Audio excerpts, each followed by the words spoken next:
मैं पृथ्वीराज सिंह, जनता ज्ञान विकास junior high school बैतपुरा से। आज विज्ञान का टॉपिक था तो बच्चों ने कहा सर एक प्रश्न है हमारे पास, तो मैंने कहा बताइए। तो बच्चों ने पूछा कि सर खाना खाने के बाद हमको नींद क्यों आ जाती है? आ जाती है ना नींद? yes, तो खाना खाने के बाद नींद हमको क्यों आती है, उसके कुछ कारण हैं, वैज्ञानिक कारण। पहला वैज्ञानिक कारण ये है कि अगर आपने देखा होगा जब हम खाना खाते हैं तो हमारा पेट भर जाता है। तो पेट भर जाता है तो हमारा जो ब्लड होता है, खून, उसको ज्यादा ऊर्जा की जरूरत होती है हमारे खाने को पचाने के लिए।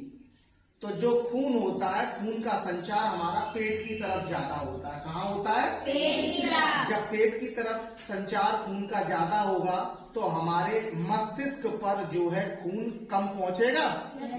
जब हमारे मस्तिष्क पर खून कम पहुंचेगा तो यहाँ पर सुस्ती आएगी, और जब सुस्ती आएगी तो हमें क्या होगा? नींद आने लगती है। तो मोस्टली देखा गया है ज्यादातर कि खाना खाने के बाद हमको आलस आ जाता है और नींद भी आ जाती है, कभी कभी आ जाती है। दूसरा कारण क्या होता है बेटा, जब हम बहुत ज्यादा मात्रा में कार्बोहाइड्रेट वाला भोजन खा लेते हैं।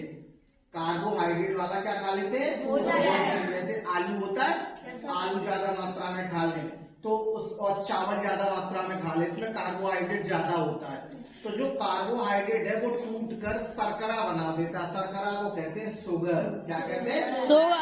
तो उससे क्या होता है, जो शुगर का लेवल होता है हमारी बॉडी में ऊपर नीचे होने लगता है, कभी कम हो जाता है, कभी ज्यादा हो जाता है। तो उसकी वजह से भी हमको नींद आने लगती है और हो सकता है हम सो भी जाए। तो सभी बच्चों को समझ में आ गया? हमको भोजन के बाद नींद क्यों आती है? क्यों?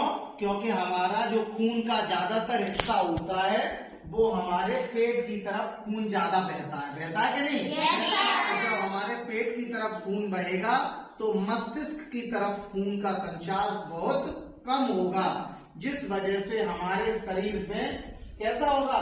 सुस्ती आएगी, और उस वजह से हमको क्या आ जाती है? नींद। अब कोई आपसे पूछे तो इसका सही जवाब दे देंगे?